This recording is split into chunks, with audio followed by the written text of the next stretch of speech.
Hello, folks. This is the Deal by Me podcast. It's where we ask guests to tell us your story. Your story can be encouraging, inspiring, and very transforming. We want guests to share their experiences and the events in their lives that others may be able to benefit from.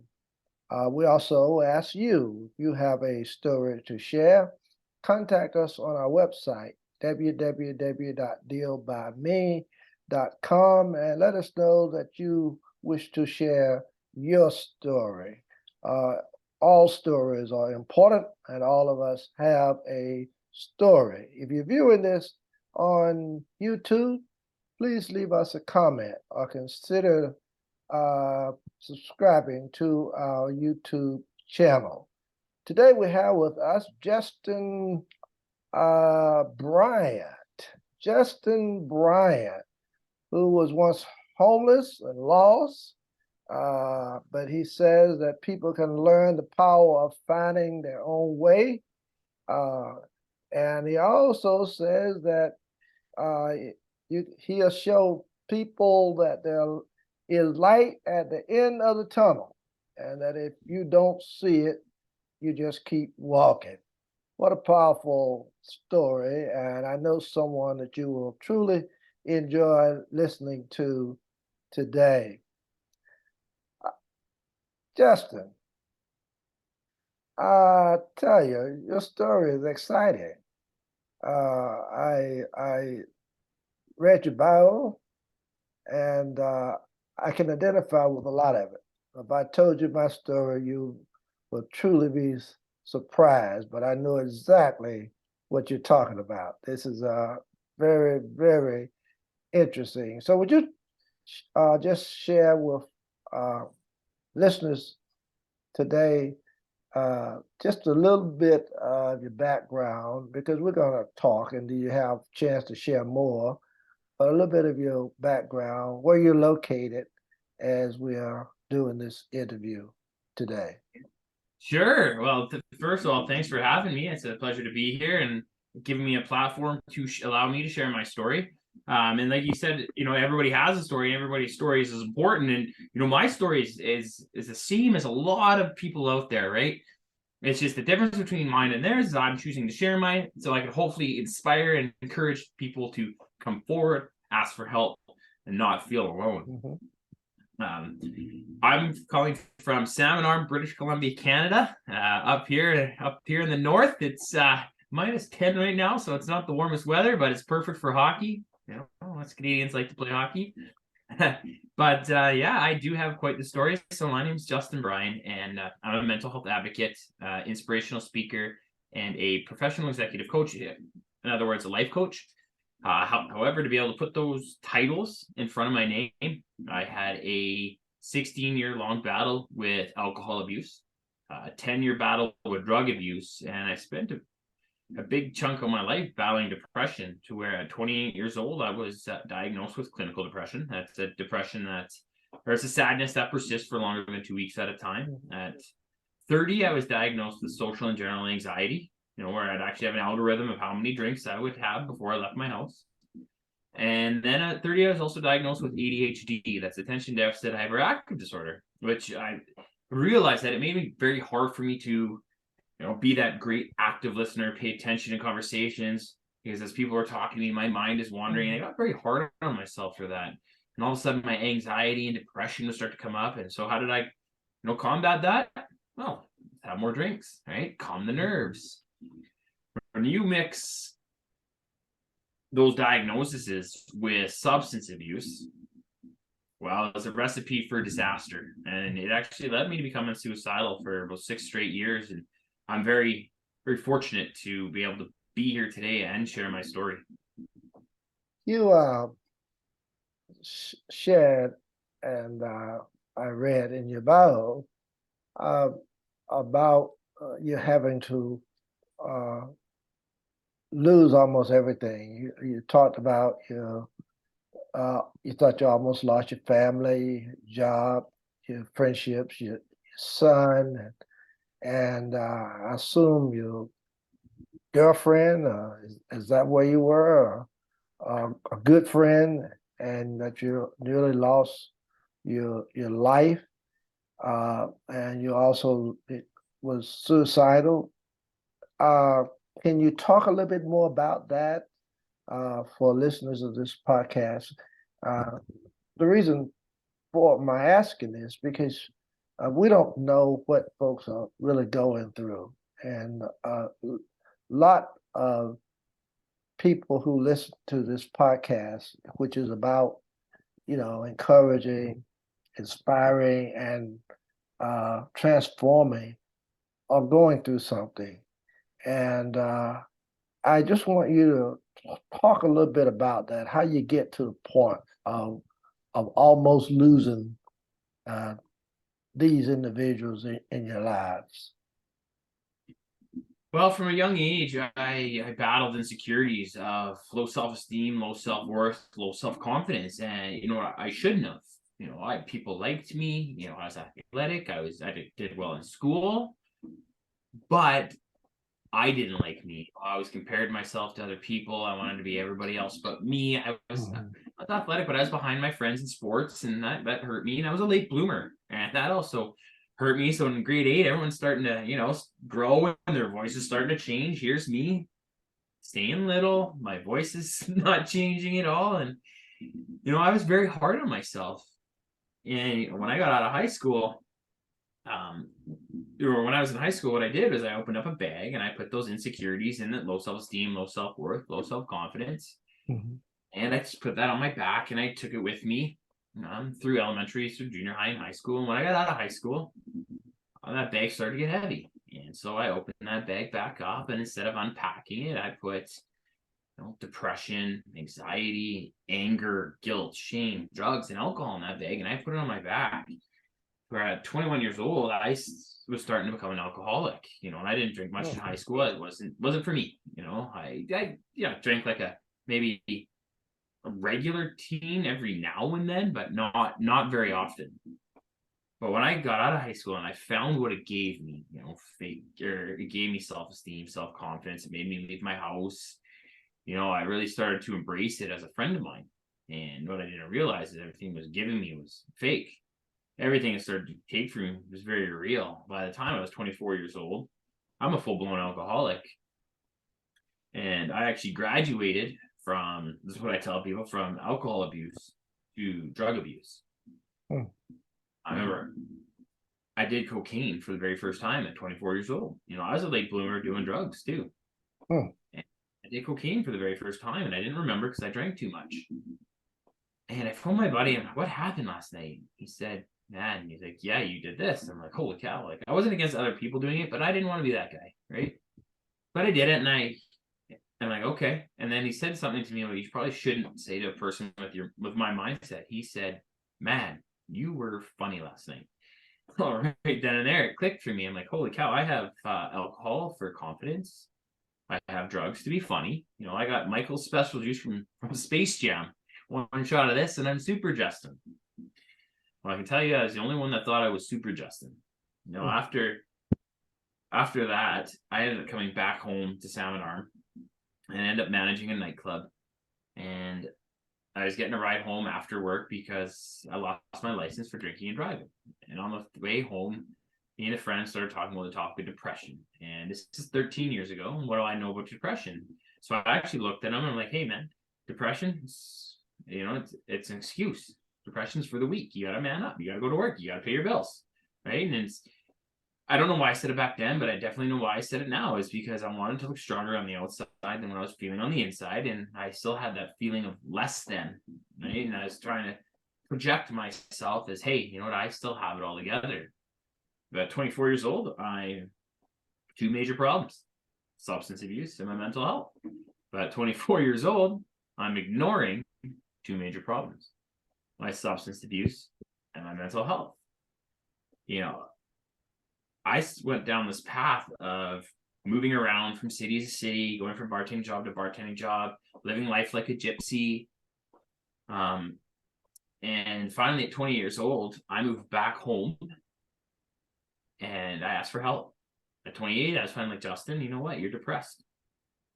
Justin, you abuse substances. So I'm like, all right, well, I asked for help. The problem is when I asked for help, it wasn't working because I wasn't accepting it.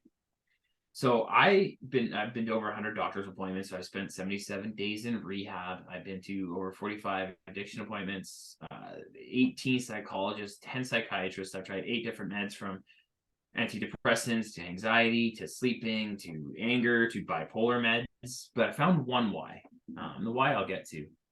But I didn't accept that I truly had that problem. So it wasn't working. Every time I went 1 month, 2 months, 3 months, 9 months sober, I would look at somebody and say, if you can do it, I can do it. Once I got feeling a little bit better, I would stop taking my medication. I'd stop going to my counseling appointments, thinking I don't need you. I can do it alone. And then all of a sudden, I met this girl. I met this girl a little bit before that, and we were on and off again dating. But we broke up. My substance abuse was out of control, but we still kept in touch. And we hung out a couple of times, and then she came to me. She's like, I need to talk to you.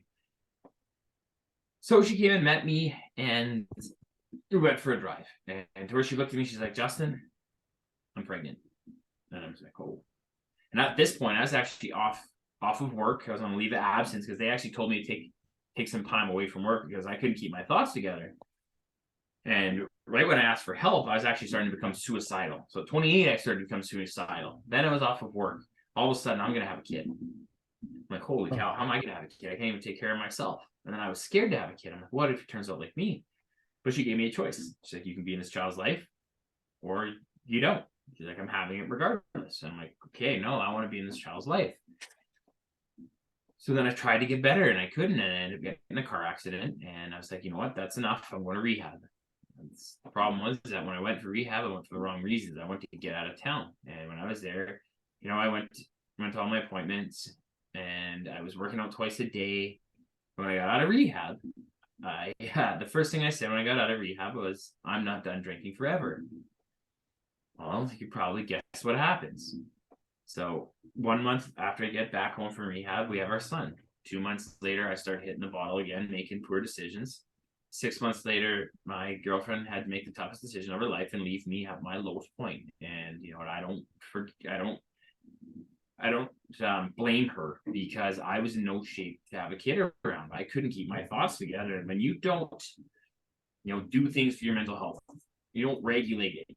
Go to your appointments, take your medications, do your healthy coping mechanisms. If you don't do that kind of stuff, you're gonna have a hard time regulating it. And I was angry, I was mad, I was depressed, and I was suicidal. And it got to the point where I actually became an organ donor. Got milk thistle for my kidneys, milk thistle for my liver and kidney flush because I was actually preparing myself to die because I wanted my son to have a father that could be there for him. A father is going to raise him right, not a father who's going to end up in the hospital with alcohol poisoning like I did for the third time. And the second time in 2 weeks, I was laying up in a hospital bed. I was pasty. I was sweating. My hands were going numb. I had IVs hooked into my arms and I couldn't even keep water down. And my son came down. My ex brought him to see me. And I'll never forget what he said. And the way he looked at me when he walked through the curtains, he looked at me. He looked at his mom. He looked at me and then he looked at his mom again. And he says, Mommy, what's wrong with Daddy? Right then and there, it clicked for me. I need to end this, I need to end this so this kid has a father that he deserves. A father's going to teach him the ways of life. Justin, your story is very compelling and it's very interesting. And I guess I feel it because I've been where you have been in certain situations. You talk about mental health. You obviously deal with addiction, suicide. You talked about your rehab and how you hit rock bottom and what it takes to kind of get out of it, and your depression and concussions. But one of the things you didn't mention it, and I didn't hear you say anything about, and you list this as something that you don't mind talking about, and that's your sports. What were you involved in? In sports, Yes. as a kid, I played soccer, I played basketball, I played baseball. I was going to play on the football team, but it got in the way of hockey. I mainly played hockey. I still play hockey. I still play baseball every now and then. Golf. I was kind of just played a little bit of it all, really. Okay. Okay. So you really was involved in a lot. You just had a downward spiral. Uh, because of your, would you say it was because of your alcoholism? Was it because of your depression? What is it that took you to the bottom? Well, it all starts somewhere, right? And I like to call your mental health your operating system, right? Because Okay. it's what drives you, motivates you, it controls your thoughts, your beliefs, and your actions. And if you don't have your operating system together, you're just not going to be able to drive it. What mental health is your social or psychological, your emotional, and your social well-being. Okay. And I didn't have that together. It took me a very long time and seeing a psychologist to realize that. He looked at me, he's like, Justin, you didn't have love and connection that you needed as a kid. I had good parents, right? I was allowed to do a lot of things, and I always had a roof over my head, clothes on my back, and food on the table. But I was in trouble in school. Right? I got suspended, but I got good grades. I acted out, but good grades. I was trying to make people laugh. I wanted people to notice me, but I wanted everybody to notice me. And I was missing love and connection that I personally needed as a kid. Like there's gonna be some kids where they don't need that as much as I did. But I didn't realize that. And so what I did growing up and into my adult life, and until not very long ago, was think, Justin, you're a bad kid. You're a bad person. Mm-hmm. You deserve to be depressed. Now, I said you deserve to be depressed, but I also thought I didn't deserve it. I thought that I had too many good things for me in my life, family that loved me, friends that liked me. I'm smart. I put it all these things. Okay, Justin, you have all this. You don't deserve to be depressed, but you're a bad kid, so you do deserve to be depressed. Mm-hmm. Yes, I'm feeling you so well, so well. Tell me this. For people who might be listening to this podcast, uh, and one of the things I wanted to do is to offer encouragement, offer inspiration, and hopefully transformation. And I wanted to do that by asking people to share their experiences and events in their lives that others may be able to benefit. Also, to talk about how these same experiences and events have helped them in their daily challenges. You are one who obviously have hit rock bottom, and we'll talk about it a little later, but you seem to have come back. So tell somebody who is listening to this podcast uh, how they can benefit from what you have gone through, or or how they can be encouraged, inspired, transformed. Can you share a little bit of that? You don't have to do it in detail, but just some. Well, the thing is that you're not alone. Okay. You literally aren't alone in your struggles. The World Health Organization says 1 out of every 10 people struggle with mental illness. Okay. 1 out of every 5 will have a mental health episode at some point in their life. The thing I learned in mental health first aid was 5 out of 5 people actually have mental health. So we all have mental health, but we all have different experiences, different traumas, and we all deal with our mental health differently. And what you can take from my story is that it's hard. You're gonna have to put in the work. You're going to have to face your fears. You're going to have to look at your traumas. You're going to have to look at your experience, and you're going to have to do the dark work. But you don't have to do the dark work alone. There's power in asking for help. Asking for help is actually a sign of strength and not weakness, regardless of whatever people say, because mental health does not discriminate. It doesn't care of your age, your race, your gender, what you do for a living, how much money you have in the bank account, how big, how strong you are. It can and it will either affect you or the ones around you that you love. So don't be afraid to ask for help, because we as people really love our own perspective at times, right? And sometimes our perspective can put on our horse blinders, and we look for information that will prove our part right.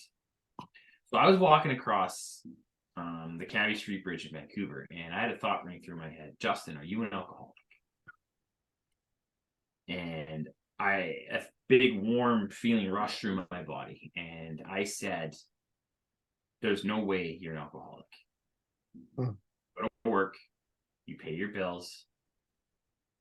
You're not a low life, and you're too smart to be an alcoholic. It's because I was ignoring it. I wasn't accepting it, and I had my blinders on. But deep down, I knew.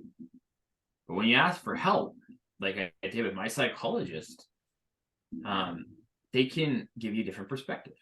They can look into your past. They can just give you a different view of the world. And because I actually asked for help, I was able to get back together with the mother of my child.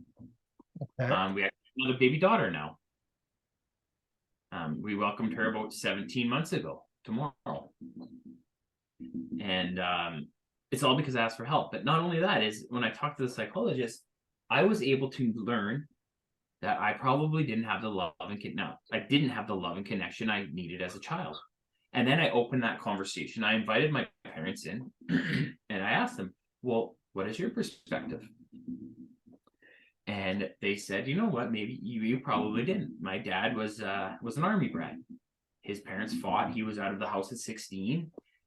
He was a good dad, but he didn't know how to give me the love and connection I needed. He's like, I'm not trying to make an excuse. He's like, I wish I would have said I loved you more. I wish I would have hugged you more.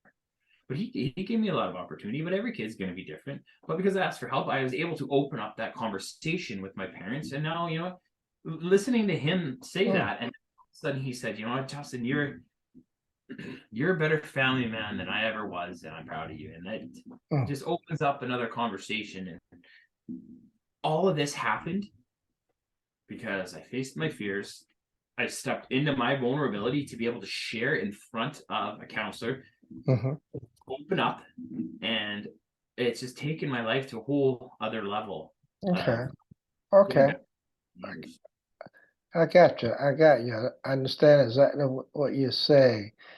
Don't go anywhere, listeners. Stay with us because Jess is going to still share a little more with us. But I want to first ask Justin. Justin, do you have a website? Any information that you can tell listeners that they can go to if they're going through some of these same situations that you have found yourself in? So my website is www.justinbrien.com. That's BRIEN.com. My Instagram is at JustinBrien19. My TikTok is Justin Inspiration. I'm still trying to learn TikTok. I'm not very good with technology yet, but I put out content as much as I can on mindset, motivation, and mental health. Okay. If you are struggling, there's plenty of places you can look up. You can go to your local health authorities, go to your general physician. They can guide you towards, is it a treatment center? Should you see a psychologist? Should you see a psychiatrist? Do you possibly have a mental illness like anxiety, bipolar, borderline personality disorder, depression? They can help guide you to the right avenues, right? Then there's medications you can take, but there's also websites that you can go and you just type in mental health, and you can actually do appointments over the phone now to make it a little bit easier. I know a lot of people like in person, but you know what I bet? I was able to do appointments over So when my daughter was born, we actually lived in the Ronald McDonald House for 6 months last year. And she was born with some complications. And those thoughts came back again. I was starting to get pretty hard on myself. I'm like, did we do this? It Hmm. was because we wanted another child. Did we do this to her? Hmm. And I started to slip a little bit. And Yeah. so I went out to a psychologist, and we just did an appointment over Zoom. Like, I just on my phone, Yeah. find a quiet spot. So there are options that you can take. There's mental health resources out there. There's Mental Health Works. You're calling from the States. I don't know much about the States, but if Mhm. you just Google mental health, Okay. uh, Okay. free resources in a lot of places. There's hospital, there's your local physician, there are counselors, psychiatrists everywhere. It could be more of a wait to get into the free kind of counseling, if Hmm. there is offered in your city, but use your human resources at work. Okay. So But you a lot of other things you can do is try okay. to. So you're basically saying to them, kind of confront your source and just then begin to try to do something about it. And there are so many sources that you can contact that will help you along the way. Is that basically what you're saying to us? Yes. Well, Okay. research, ask human resources at work. If you don't have a computer, go to the library, Okay. your internet. Okay. All right. I understand. I think listeners will appreciate what you're saying to them. Uh, I know now that you have turned yourself around, or you feel as if you've gotten there. You talk about you being back together with your family, and that you now have years behind your sobriety uh, underneath your belt. And you're also coaching and doing speaking engagements. As a matter of fact, you are an inspirational speaker. I understand. Uh, do you talk to groups? How do you do this? Do you do it virtual, or do you go uh, to places, churches, or conventions, or what have you, as you're doing your inspirational speaking or serving as a professional coach? Tell us a little bit about about that. Because I know you are a mental health advocate, inspirational speaker and professional coach. So, what is this all about? What do you do?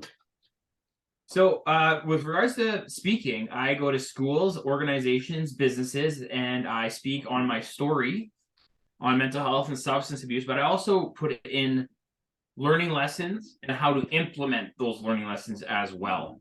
So, my speech comes with 3 different handouts, depending on who it is.